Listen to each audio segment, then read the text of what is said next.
Hi, I'm Bob Childs. I've been a violin maker for 35 years now. Whenever I start a new instrument, I'm often reminded of the children's story, The Voice of the Violin by Claude Clement. In that story, he tells of a violin maker who crafts his instruments looking out upon a beautiful tree outside his window. His quest is to match the beauty of the sound of the birds that sing in that tree. Eventually, the tree dies, and he crafts an instrument out of wood from the tree. The instrument is magical, unsurpassed in its beauty. Consistency in the sound of the instruments is the hallmark of a mature violin maker. Over the years, I've been thinking, what would it be like to have a whole family of instruments made by the same violin maker played together? I believe that question is answered by our group Child's Play. The joyful sound of Child's Play lies not only in the skill of the many musicians in the group, but also in the familial timbre of the instruments that they play, a quality similar to the vocal blending of a family that sings together. Child's Play is about community, one joyful voice, united by the sum of its parts. The special skills of these individuals is fundamental to the sound of Child's Play. Over the years, I've received many cherished and unexpected gifts from the friendships of the many musicians who have walked into my shop here. I've asked several of them to help us inspire the next generation of fiddlers by teaching a lesson that was inspirational to them as a young developing musician. Now here's my friend Lissa Schneckenburger, who grew up playing the fiddle in Maine, went on to the New England Conservatory, and currently tours both as an inspired fiddler and as a singer.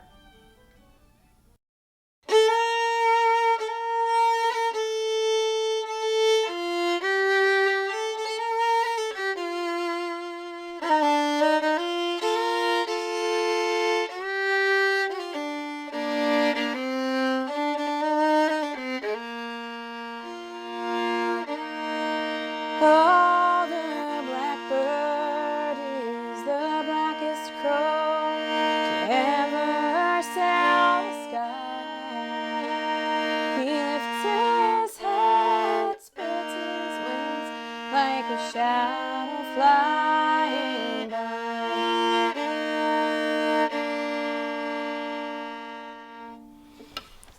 I'm Lissa Schneckenburger, and I'm a member of Child's Play. I've been playing with Child's Play for 2 years now, but I've actually known Bob for quite a while and have been a fan or a follower of Child's Play for many years. And I'm going to talk about how to sing a song and accompany yourself on the fiddle. The first thing you want to do is obviously pick a song and find a good key for your voice and basically learn it in its entirety on both instruments. So learn it vocally, memorize the words, learn the melody really well, and then learn it on the fiddle. Play the melody in the key you plan to sing it in, and learn all the chords. And become so comfortable with it that you can really do it in your sleep and feel really confident with each of those two halves of your playing. So the example that I'm using is actually an old Southern tune called Coleman's March. I prefer to sing it in the key of B flat. So one of the first things you might want to try out once you've picked a song in a key is experiment with putting the fiddle into an open tuning, which might make it a little bit easier fingering wise when you're gonna work out all the chords. In this case, I actually chose specifically to keep the fiddle in standard tuning, and that's because I really love that tonality, the rich sound the fiddle has in the key of B flat. It has a nice dark sound that I thought would go well with the lyrics of the song and the tune. But it's up to you. If you want to do an open tuning, it can be really cool, and will sound open on the fiddle and also make the fingering a little bit easier. So with this particular example, I worked out the words and the melody vocally, and then I went through and I figured out what chords I wanted to play on the fiddle. And when I say chords, of course that's my rhythm section playing friends have made fun of me for the fact that on the fiddle I usually play 2 notes, in a chord, and some people would say that's not really a chord, but for fiddlers' purposes, it's totally a chord.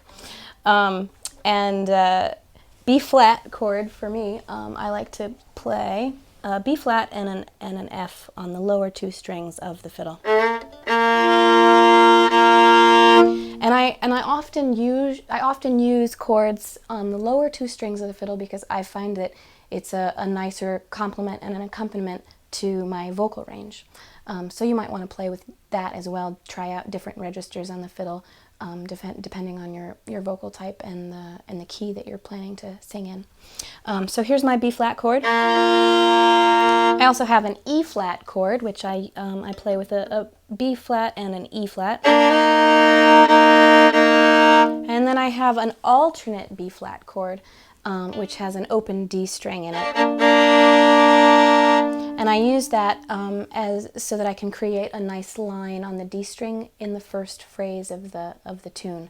And that's something that you might want to play around with as well, using different kinds of inversions or different types of the same chord can be nice depending on the arrangement and the line that you want to bring out.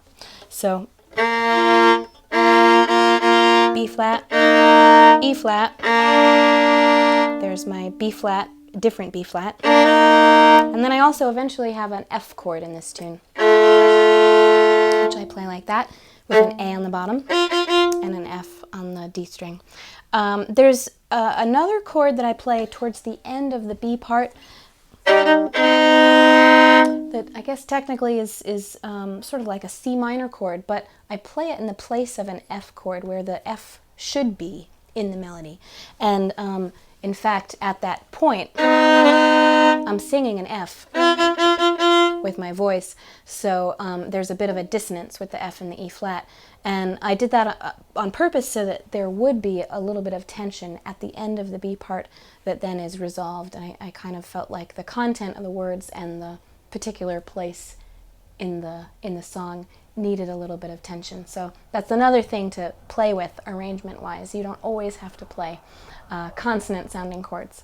So in terms of little bite-sized pieces, you would maybe just start out with the first chord, only the first chord. In this case, it's the B flat chord. And then try just the first line of the words, the music. In this case, it's "Oh, the blackbird." And just that much is probably a good enough bite to start out with. And you can do that little piece as many times over as you need to before going on to the next chord, so that you feel really comfortable. And then you just take the next little bite, which in this case is an E flat chord. Is the blackest crow, and practice singing and playing that one chord. Once you have those two bites, you can actually then go back and put them together. So, oh, the blackbird is the blackest crow, and so on. And you can kind of go ahead and chord by chord, little piece by little piece, put together the entire song. And once that's sort of figured out all the way through, then you go back and practice it in context from beginning to end.